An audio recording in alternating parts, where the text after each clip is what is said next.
अदा रात असांखे हिते रनीकोट में हिकिड़ो अलाए को शाह कुबो लिखियल हो, न शाह कुबो न शाह पीर लिखियल हो।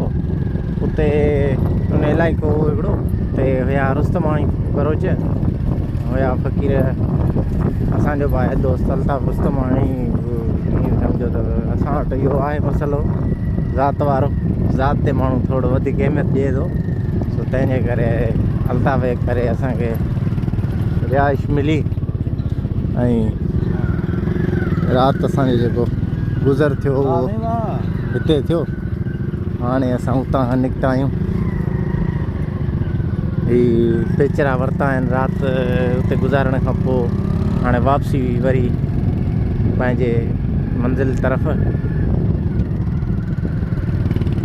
मंज़िल त अञा शाम जो वञी खुटंदी असांजी, थोरो घणो हिन इलाइक़े में ॿियो बि सैर सफ़र कंदासीं। चाहियो राति हिन बारे में दोस्तनि सिंधी माण्हू शहीद वॾो चवंदो त सिंधी माण्हू जो बुख अञा ख़ाली न आहे, उंदर पुट हर जाइ ते मौजूदु आहे।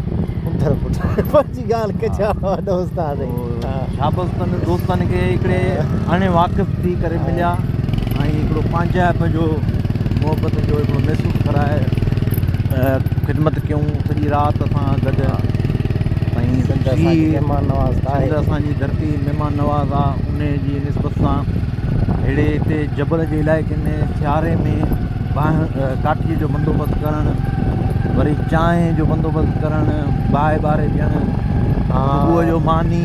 2-3 माण्हू अहिड़ा हुया जिन जा मुख़्तलिफ़ घर हुया न साइड ते, त हर को जेको अचे पोइ ख़ाली हथे न पियो अचे, हर को माना चांहि खयो पियो अचे, को मानी खयो पियो अचे। उन्हनि जो वरी हिकिड़ो रवाजु अहिड़ो जेको माना जीअं बलूचिस्तान में हूंदा त बाबा असां पंहिंजो तरमाश खणी आया आहियूं त असांजो तरमाश असांखे ख़ाली करे ॾियो।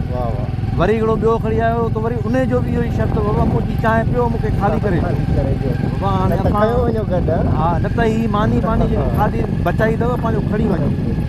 असांजो असां शहर जा माण्हू चांहि घटि कंदा आहियूं, चवंदा बाबा तव्हांखे पीअणी पवंदी। माना हिकिड़ी मोहबत, ॾाढो ख़ुशि थिया, फ़ोटू असां हुननि यादगार कढिया ऐं हुननि बि इंशाअल्लाह वरी इहो बि यकीन ध्यानी ॾियाराए आया आहियूं हमराहनि खे त तव्हां बि कॾहिं अचणु नवाबशाह थिए त असांखे ख़िदमत जो मौक़ो ॾिजो। तो उन्हनि बि चयो त उन्हनि वरी दावत ॾिनी आहे जेका वास्ता मोहबतूं वधनि थियूं। असां कोशिशि कई त माना उन्हनि जेका ख़िदमत असांजी कई आहे उनजे बदिले में वधीक न जेको बि असां खां पहुची सघे, वरी अॻिते अलाह न कंदो कंहिं ते का अहिड़ी सुठी महिल अचे, सुठी महिल माण्हू हिकु कमु ईंदो, असीं कोशिशि कंदासीं त उन्हनि कमु अचूं। तो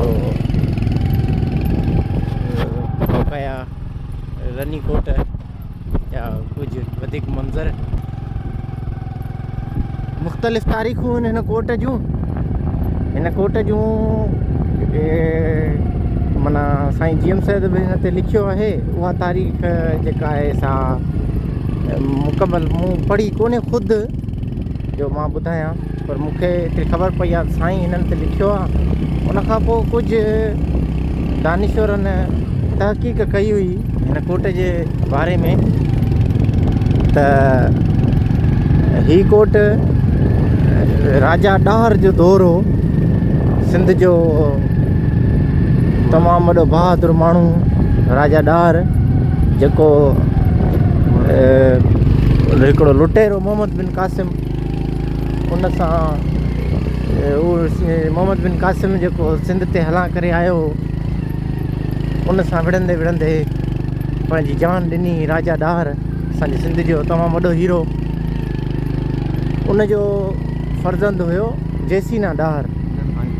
सो जयसीना ॾाहर ही कोट ठारायो, यानी त राजा ॾाहर जो पुट।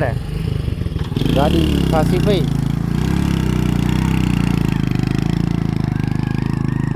ही कोट चवनि था उन ठारायो। सो इहा तारीख़ बि आहे।